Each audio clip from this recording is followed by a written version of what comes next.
Hi, folks. I'm Todd Tanner, and I'm round the fire today with Craig Matthews and Trevor Nielsen. Craig is a hunter and an angler, a conservationist and an author. Trevor's an entrepreneur and a climate activist. And we're going to talk about climate change today. That's the focus of today's Round the Fire.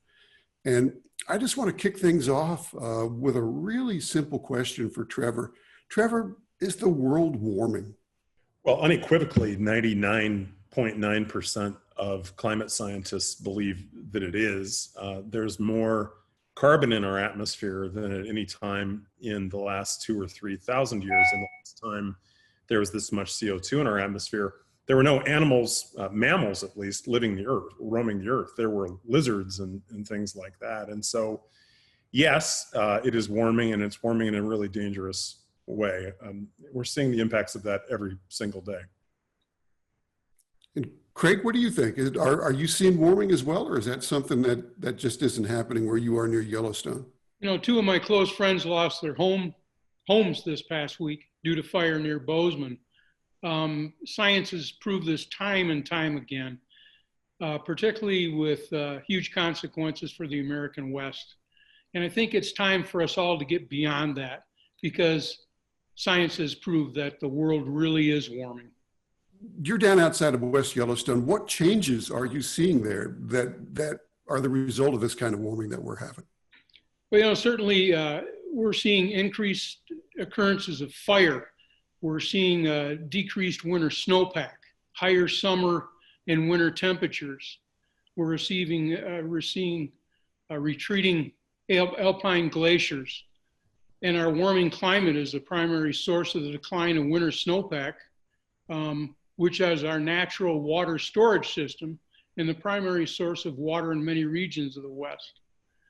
You know, a healthy snowpack means that the snow melts slowly through the warm summer months and feeds our rivers and streams, allowing them to maintain cooler flows throughout those summer months. And for cold water species like trout, it's a safety valve that gets them through the warmest times of the year. We're seeing mammals like wolverines that depend on late winter snowslides for denning. With earlier melting of these snowfields comes fewer denning sites and fewer wolverines. We're seeing cutthroat trout rearing streams dry up early in the summer before the newly hatched juvenile fry have a chance to migrate downstream and naturally replenish the fishery.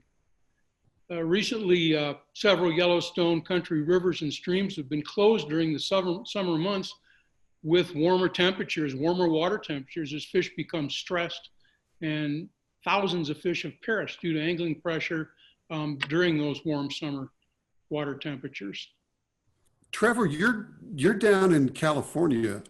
You're a West Coast guy.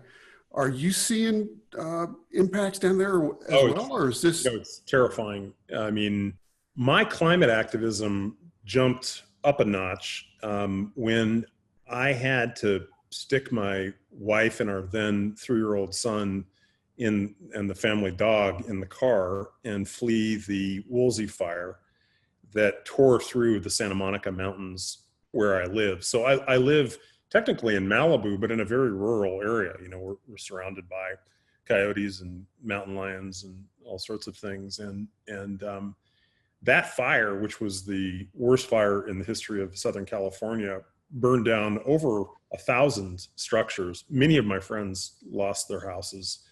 And this year, fire season is just really starting, and we're seeing 2 or 3 fires in and around the Santa Monica Mountains a day.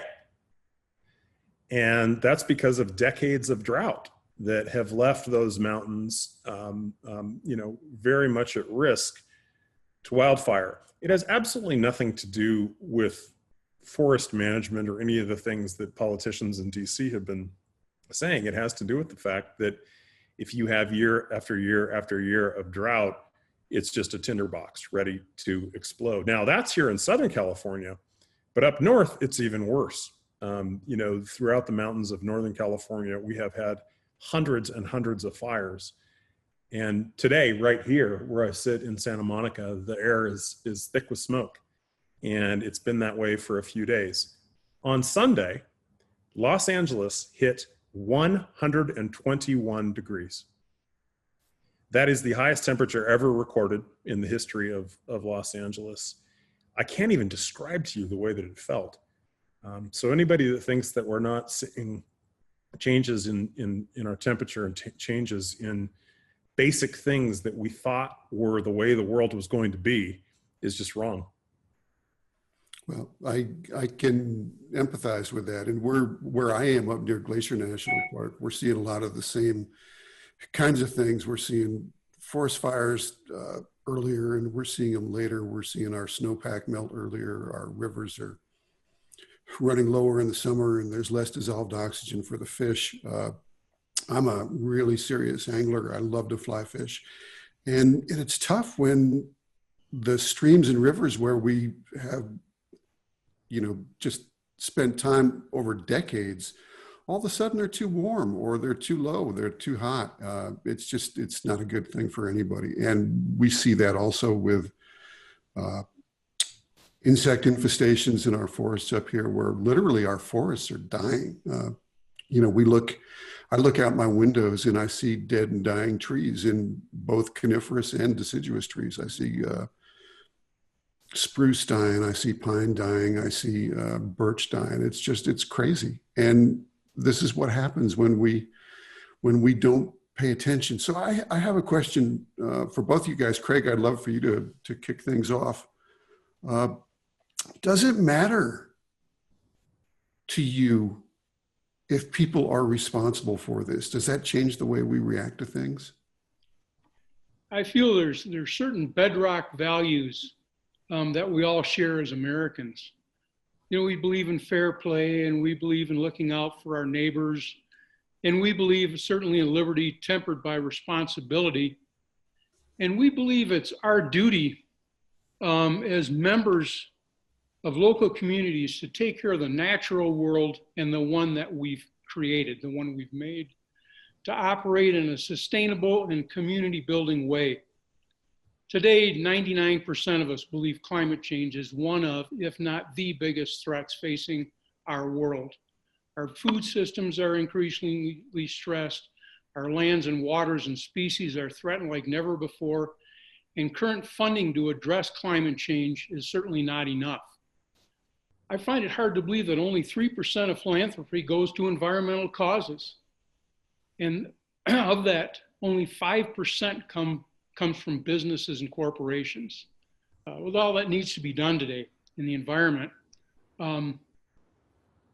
traditional philanthropy is not enough. We need to change people's perspective of the way and the work that environmentalists do. We need to change their funding paradigm, and we need to inspire companies and businesses to rise to the challenge. That's one of the reasons we founded our 1% for the Planet program, realizing beside the fact that our businesses were dependent on using public lands, rivers, lakes, and streams, we shared the belief that a healthy natural world is also essential for our survival, for human survival. Trevor, would you agree with Craig on that? Do you think that we're taking this seriously? And first off, are people indeed responsible? And then how do we need to change the way we react if we're not doing what we need to do at this point in time? I would say that we're doing virtually nothing to address the greatest threat humanity has ever faced. Virtually nothing. And there are a lot of reasons for that. It's very clear now that the big oil industry, specifically ExxonMobil, knew about the dangerous effect of CO2 and the growth of the use of its products all the way back into about 1986, and undertook a campaign to obfuscate that issue. In fact, many of the same people that worked on the cigarette industry's campaigns to obfuscate the dangers of smoking also worked on big oil's campaigns. And they were very successful. If you think about it, here we are in 2020. A lot of time has gone by since these memos, which have been produced and are public now, showing that ExxonMobil knew. And in the midst of that, they found a way to convince people on the right, hunters, anglers, a lot of people in rural communities, that somehow, in order to have a conservative view or to be an outdoorsman, you needed to be on the side of big oil, which, if you think about it, doesn't make a damn bit of sense. I mean, to be a conservative is to want to conserve. To be a conservative is to want to be careful.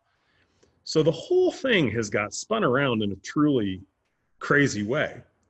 And ExxonMobil and its allies have been very successful. Now, that's the bad news. The good news is that thinking people no longer buy them. They see what's happening to the climate. They see the role of fossil fuels. And all of the public opinion polling shows that this is a very serious concern for Americans. And the younger you are, the more serious a concern it is, which is why you see these massive grassroots movements around climate activism. So we're moving from this stage of climate denial brought to us by big oil into a new stage of partisanship where, Democrats tend to say one thing, Republicans tend to say another. I think that era is soon going to be over too. So despite the fact that I work on a somewhat dark and gloomy set of issues, I'm actually optimistic that we're moving into a new era of solutions and partnerships on this. And ultimately are going to see this as a society as an engineering challenge, an innovation challenge, a conservation challenge, and moving out of the eras of denial and partisanship, which is exactly where we need to go.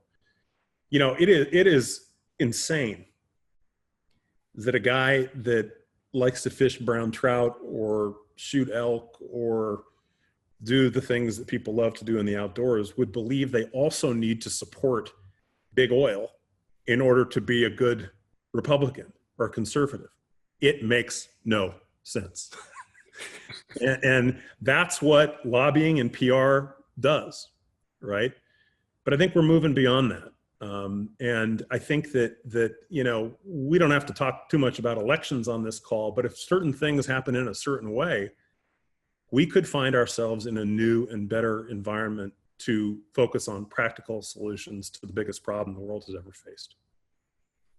Well, I agree completely. And Craig, why should we care about climate? Why do you care about it? It takes several hours to even begin to discuss why should we care about climate. I think probably the best reason that I care about climate, selfishly, is my kids and grandkids.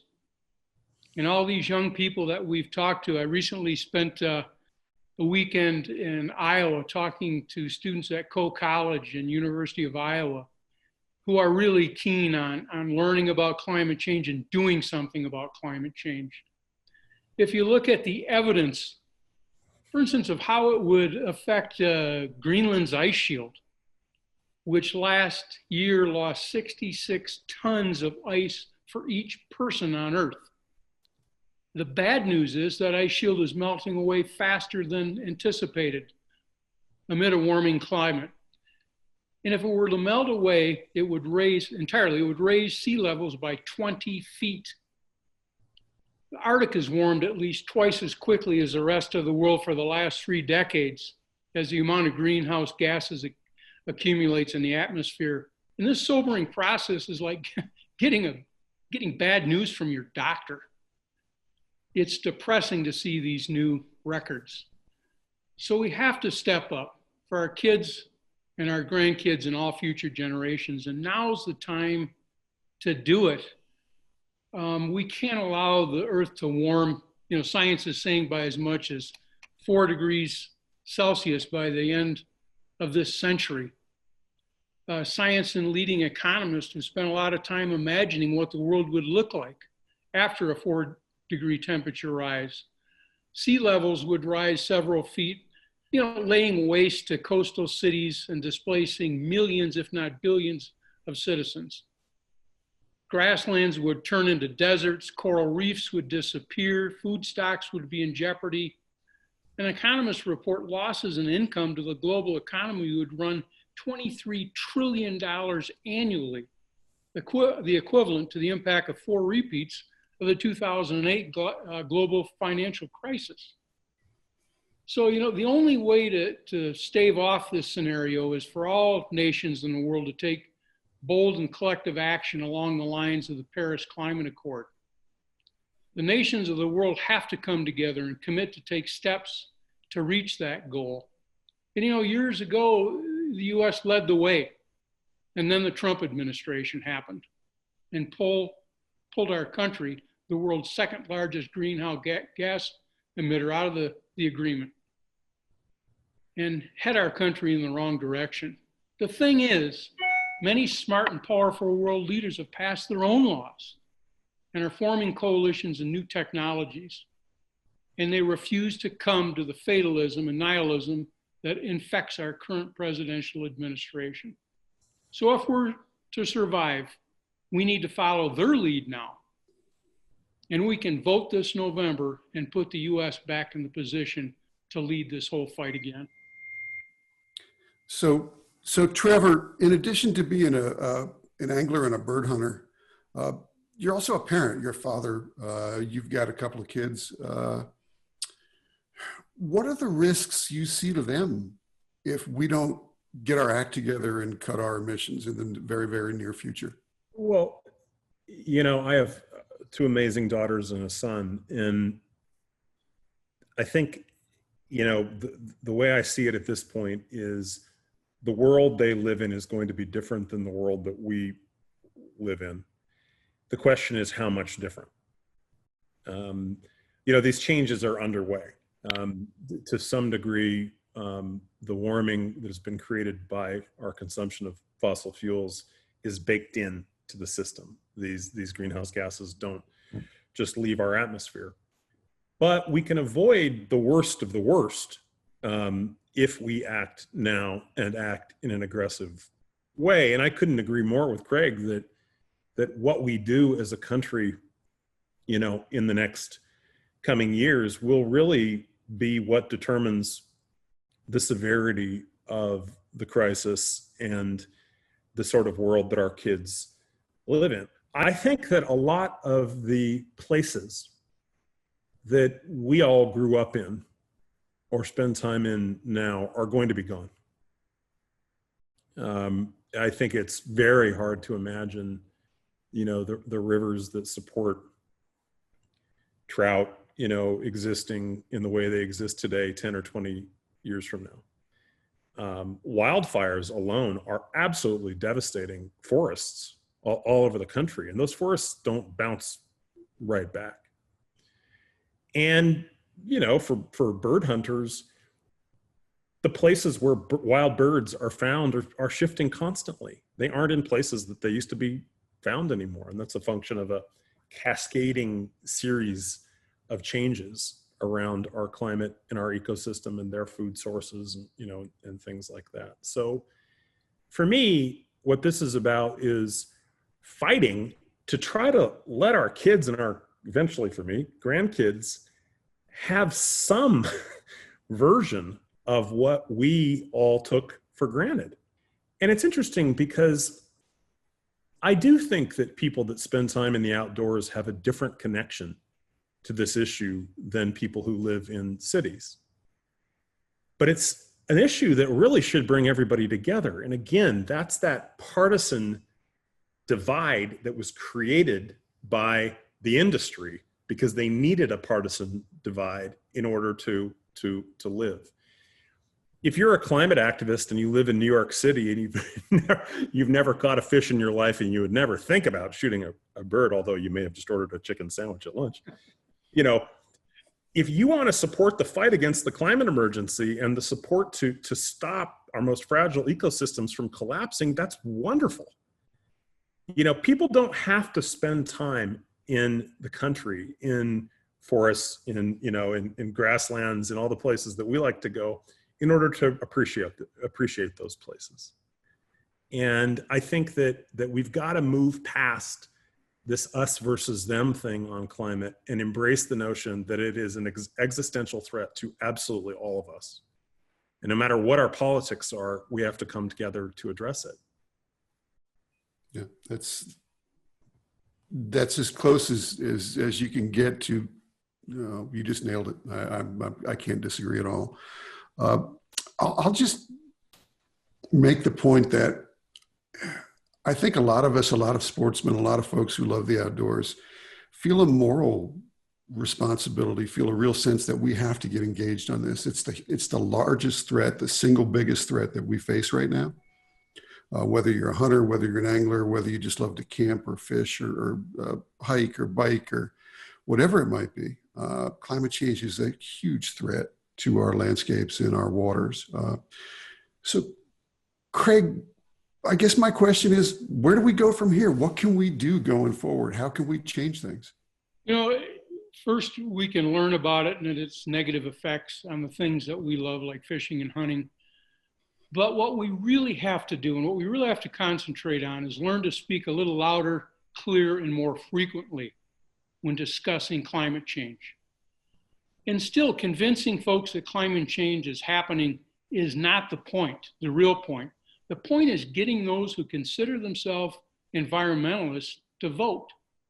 The last time around, 16 million environmentalists did not vote in the last major election. I had a good friend, Nathaniel Stennett, founder of EVP, Environmental Voter Project. A lot of people haven't heard of that. But he realized that if he could get hunters and anglers and other environmentalists to vote, and they'd show up in the polls of likely voters, and so would their priorities, like climate change. Politicians would have to pay attention to them and get elected, and those issues would come into the natural conservation. Stennett says that while many may be depressing that so many environmentalists don't vote, it may be an enormous opportunity, a huge opportunity. And his program is working. Recently in his first attempt with the Environmental Voter Project, it increased voter turnout in multiple elections by 5%. Think of it, 5% of 16 million.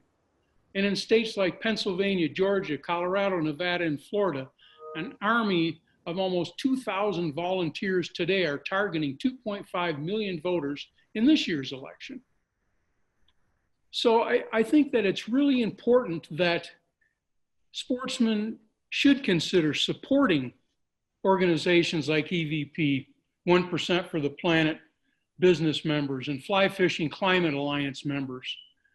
Because by supporting these businesses, what I call conservation capital dollars, and giving back to environmental programs to combat climate change, in this case, both sportsmen and businesses will be leading by example for others to follow and cooperate in a sustainable way for others to see and mold their programs after.